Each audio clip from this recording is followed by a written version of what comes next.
kali ini saya akan melaksanakan kegiatan pra-observasi aksi nyata modul 2.3 coaching untuk supervisi akademik. Hari ini saya ditemani oleh rekan saya Pak Widi Irawan yang akan menjadi objek pengamatan saya. Langsung saja kita menuju kegiatan pra-observasi hari ini. Assalamualaikum Pak Widi. Waalaikumsalam. Gimana kabarnya Pak? Alhamdulillah.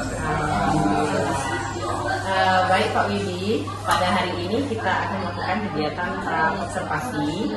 Jadi kegiatan ini Pak bertujuan ketika Bapak melakukan kegiatan pembelajaran, maka akan lebih siap dan lebih bisa percaya diri Pak setelah hal-hal yang akan kita bahas pada kegiatan pra-supervisi ini. Baik Pak, pada kegiatan supervisi ini ada beberapa pertanyaan yang akan saya ajukan ke Bapak. Yang pertanyaan pertama Pak ya, tujuan pembelajaran untuk kegiatan supervisi nanti, observasi nanti apa Pak? Ya, tujuan pembelajaran pada kesempatan materi topik 1 ini yaitu suspensi sepeda motor. Tujuan yang pertama itu kita siswa harus mampu memahami komponen sistem suspensi sepeda motor.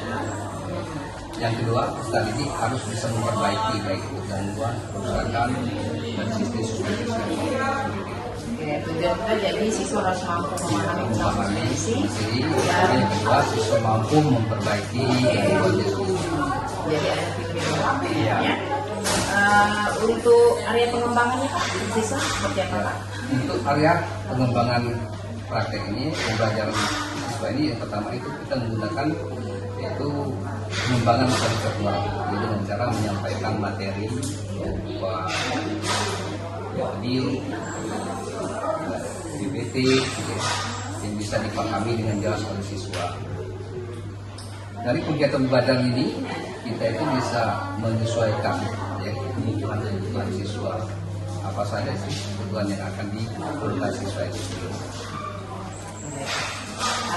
Untuk model pembelajaran apa yang digunakan? Ya, model pembelajaran yang kita gunakan itu model pembelajaran PBL yang berbasis pada studi kasus proyek strategi.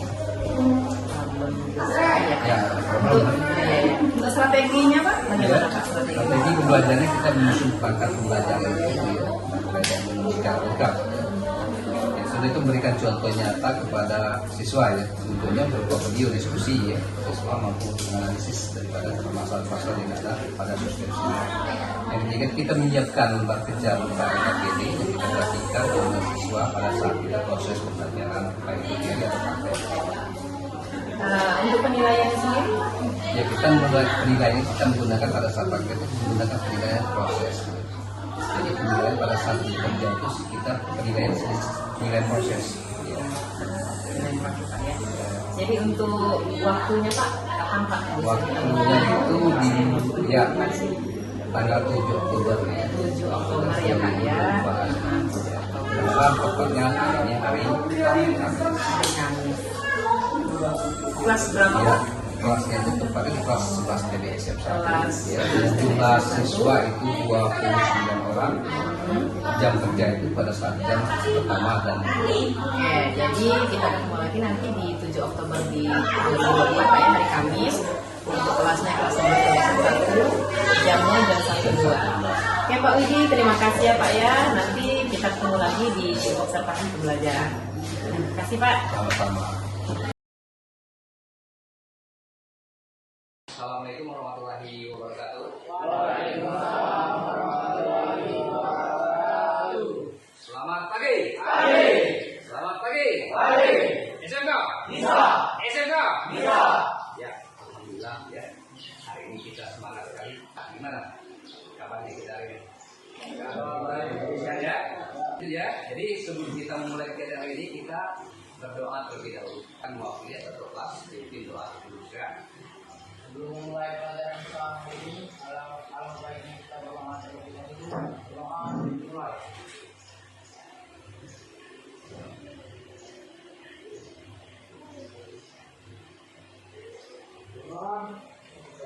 Alhamdulillahirobbilalamin. Ya, kita ada yang nggak masuk hari ini. Kita cek dulu ya. Nanti supaya tahu siapa yang tidak sudah. Ya, tolong dengarkan ya. Aryo ada? Ada. Daska? Ya. Sehat kan? Alhamdulillah ya. Febri? Ya. Yang belum dipanggil coba. Saya tidak ada. Alhamdulillah ya. Silakan kalian berdiri. Silakan cek apa ada kotoran atau sampah samping kiri kanan. Silakan.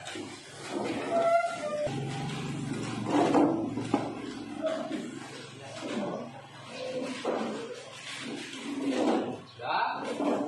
Ya. Pak. Cek lagi. Peralatan lengkap. Ya. Mulai dari buku ada. Ya. Buku servis ya. Dan itu buku catatannya ada. Ada. Terus lanjut pulpen. Ada. Dan lahir api untuk menyanyikan lagu. Sudah. Silakan. Berdiri semua. Berdiri. Kawan-kawan, untuk menyanyikan lagu nasional 1, 2, 3. Jaga Pancasila, akulah pendukung. Berdiri ya. Coba perhatikan sama-sama ya. Silakan.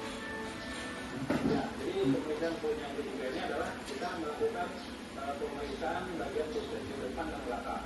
Yang mana tujuannya itu kita mau memastikan bahwa suspensi ataupun faktor kenyamanan dari kendaraan ini masih dalam keadaan yang sesuai. Nah, bagaimana cara melakukan pemeriksaan itu?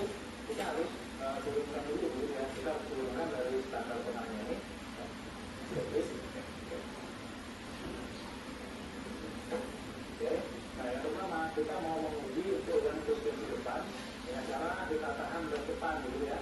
Lalu ini kita akan tekan ke sini. Kita harus pastikan ya posisi burunya itu masih terasa normal ya, yang mana tidak terlalu keras atau juga tidak terlalu lunak. Nah, ini perlu kita lakukan pengujian atau perbandingan dengan motor yang masih dalam keadaan normal. Jadi biasanya kalau mekannya sudah profesional, dia sudah tahu takaran posisi normal itu berapa, kalau dia bermasalah itu seperti apa. Nah, berikutnya setelah kita periksa bagian depan, kita lanjutkan dengan memeriksa bagian suspensi belakang. Nah, ini juga bisa lakukan dengan cara yang bisa seperti ini. Ya, atau kalau nggak sanggup kita tekan aja. Nah, ini juga penguji sama seperti yang di depan tadi ya. Kita akan uji lalu perkirakan kondisi yang normal itu seperti apa. Kondisi yang sudah bermasalah itu juga pasti akan beda hasilnya. Nah, kalau dia sudah lemah itu biasanya ditekan terlalu lunak gitu ya. Itu bunyinya itu beda gitu. Kalau dia tegang atau mati itu nggak bisa ditekan, kaku gitu. Nah, normalnya dia bisa ditekan, tapi jangan itu masih terasa gitu. Nah, setelah kita rasakan atau kita uji perjalanan dari ini ya, ada poin juga yang harus kita perhatikan ya. Kita akan naikkan dulu. Kira-kira, ya, sudah bisa. Itu cara memeriksa. Sebelum kita melakukan, kita simpulkan. Bisa? Bisa. Kalau sudah bisa, artinya kalian sudah siap untuk ke praktek. Paham ya? Nah, sekarang Pak bikin dulu kelompok. Sudah siap kelompok ini? Sudah. Coba Pak cek. Ya, kelompok 1 mana? Ya, kelompok 2. Ya, kelompok 3. Sudah, kelompok 4. Ya, kalau sudah siap ya sedikit Pak tentang sebelum kalian praktek, Pak pengen mengingatkan kembali, yaitu berhubungan dengan K3. Jadi K3 ini sebenarnya sudah kita bahas di kelas, waktu kita di kelas 10 ya. Tapi Pak ingatkan lagi, ini bagi Pak wajib, karena kan kita praktek pasti menggunakan K3. K3 itu masuk di sana itu kebersihan, kesehatan, kebersihan. Jadi pada saat kalian menggunakan alat, nanti alat bersih nanti kembali harus bersih. Paham ya Pak? Mungkin ada yang kotor harus dibersihkan. Paham ya? Ya, kalau sudah paham nanti silakan kalian Pak Pandu untuk kembali ya kok. Mesin 1 ya, coba kelompok 1 Pak arahkan motor apa ya? Repo. Kelompok 2 motor? Mario. Kelompok 3 motor?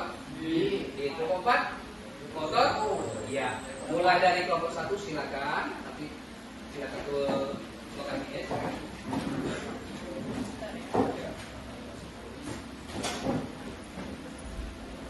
Sudah, jangan dulu kemana-mana.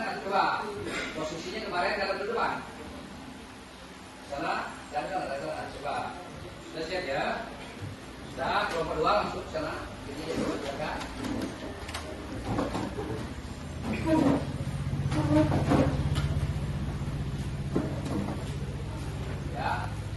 perhatikan ya.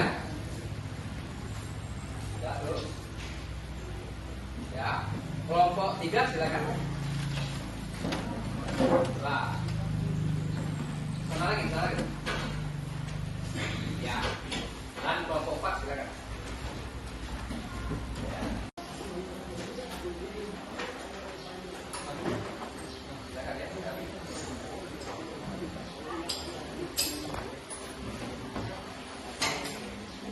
Selesai nih.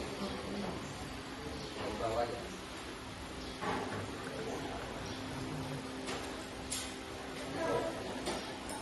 Dapat ya.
Kamu bilang bawah. Kalau Bapak bilang bawah, kamu ke atas, ya?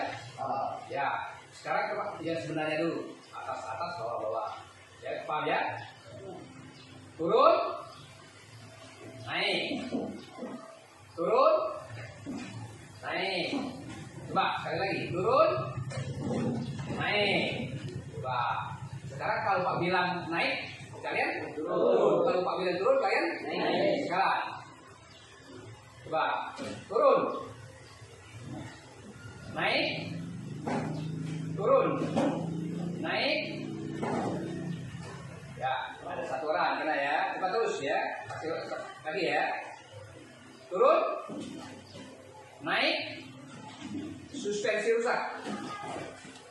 Ya. Turun. Sulpansi rusak lagi. Ya. Coba sekali lagi. Ya, Pak ulangi sekali lagi ya. Naik. Turun. Naik. Turun. Sulpansi rusak. Naik. Ya, suspensi rusak. Ya, coba sudah ya, balik lagi ya. Diskusikan apa sih hasil dari kita praktek ya. Ya, wah ada analisa apa ya? 7,5 mili. Dan yang kedua, kami menemukan masalah pada sim box bocor. Alhasil kami memperbaikinya dengan setelah diganti dengan yang baru. Elemennya tetap sama, topiknya kita ganti sistem ya, bisa memperbaiki, merawat itu nanti mungkin pertemuan selanjutnya. Jadi tolong siapkan diri kalian tepat waktu seperti ini. Meminta perwakilan dari ketua kelas atau yang mewakili ya, silakan pimpin doa terlebih dahulu. Ya. Setelah kita belajar ini atau topiknya, kita berdoa terlebih dahulu agar yang kita pelajari hari ini bisa menjadi pelajaran itu.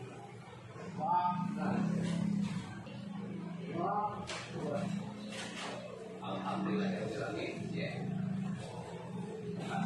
Assalamualaikum warahmatullahi wabarakatuh. Waalaikumsalam warahmatullahi wabarakatuh. Jadi kalau ada pelajaran lanjutan silakan.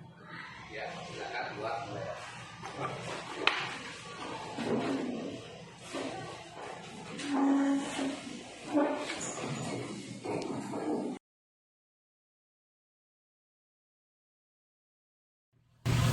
Assalamualaikum warahmatullahi wabarakatuh. Waalaikumsalam warahmatullahi wabarakatuh. Hari ini saya Nopri Lestari, calon guru penggerak angkatan 11 Kabupaten Pekalongan, akan melakukan pasca observasi. Di depan saya ada Bapak pengajar praktik saya yang akan mengawasi nanti jalannya pasca observasi, Pak Subranto. Kemudian ini Pak Widi selaku rekan sejawat yang telah dilakukan sebelumnya observasi. Jadi mungkin perkenalan dulu Bapak Subranto dan Pak Widi. Oke, hari ini kami akan melakukan pasca observasi, dan sebelumnya di tanggal 7 November itu sudah melakukan observasi kelas. Oke, Assalamualaikum Pak Widi. Waalaikumsalam Bu Nopri. Apa kabarnya Pak? Alhamdulillah. Terima kasih Pak Widi sudah mau datang dan memenuhi undangan saya hari ini Pak. Kemarin kita sudah melakukan observasi Pak, terus dilanjutkan pra observasi Pak ya sebelumnya, kemudian dilanjutkan dengan observasi, ya kan Pak ya? Ya. Nah, bagaimana perasaan Pak Widi Pak setelah pra observasi dan observasi kemarin? Alhamdulillah ada rasa sedikit lega ya, setelah menyelesaikan proses pra observasi ya. Terutama dalam kelas ya, pada saat mengurangi tekanan ya, di hadapan depan anak ya, kecemasan juga di sana dirasakan, keseluruhan dirasakan. Menurut Pak Widi itu pembelajaran ideal itu seperti apa sih Pak? Pembelajaran ideal itu pembelajaran yang harus memperhatikan kebutuhan siswa dan berpusat pada peserta didik. Tadi kita memberikan kesempatan pada siswa itu untuk aktif ya, dapat pada saat proses ya, dengan cara kolaborasi kita ya, kelompok gitu, dengan teman-teman sebaya, dan bisa mengembangkan pemahaman tadi itu sendiri. Menurut Pak Widi sendiri Pak, pembelajaran yang kita lakukan kalau diukur yang dilakukan Bapak kemarin, kalau diukur dari skala 1 sampai 10 berapa angka berapa? Itu di kisaran angka 7, 8 atau 8 Bu. Oke. Adakah ide Pak Widi untuk meningkatkan pembelajaran ke depannya Pak? Ya, saya akan mendorong kolaborasi terutama pada saat praktek rekan sejawat ya. Kemudian pembelajaran yang menarik untuk berpusat pada peserta didik itu sendiri. Oke, dengan ide baru target pencapaian, kalau dalam skala angka 1 sampai 10 di angka berapa Pak? Lebih sedikit naik ya, dari 8 sampai 9 lah, kurang lebih 9. 9 ya Pak ya. Menurut Pak Widi sendiri Pak, apakah kita akan mengadakan pertemuan untuk berikutnya Pak? Iya, untuk mengoreksi ide baru ya Bu ya, kita akan menerapkan apa sih pembelajaran yang baik kesempatan selanjutnya. Nah, baik Pak. Kapan kira-kira bisa kita bertemu kembali Pak? Bisa seminggu atau 2 minggu ke depan Bu ya. Oke, terima kasih Pak ya. Sampai ketemu di pertemuan Ya, berikutnya, sama-sama. Pak, ya. Terima kasih Pak Terima Widi. kasih, Bu, ya. Ya. Kasih Pak. Pak, Bu, mampir sama Pak Widi. Ya, Boleh Bu, aku izin. Boleh, boleh, Boleh, boleh. Pak. Curhat-curhat dikit Bu ya. boleh. Pak Widi, selama mengikuti kegiatan CJP dengan Bu Mapri, kan ada pelaksanaan Ya, pelaksanaan coaching dan juga praktek di kelas. Ini yang terakhir pasca observasi. pasca asuransi. Menurut Pak Widi, ada tertarik tidak Pak Widi dengan program guru penggerak? Saya tertarik di program guru penggerak ini ya, terutama kita bisa menggali ya, memperdalam ya, pengetahuan kita khususnya. Sudah itu kita bisa mengetahui kekurangan kelebihan, terutama di berpusat pada pembelajaran, berpusat pada studi. Oh, jadi inti menurut Pak Widi sangat bermanfaat Iya, sebagai betul, guru. Pak. Oh, terima kasih Pak Widi. Sama-sama Pak ya. Maaf Ya. Pak Widi Bu kenapa ya? Oke, Pak. Terima kasih Bu ya. Ya, terima kasih Pak Guru. Sekali lagi. Pak ya.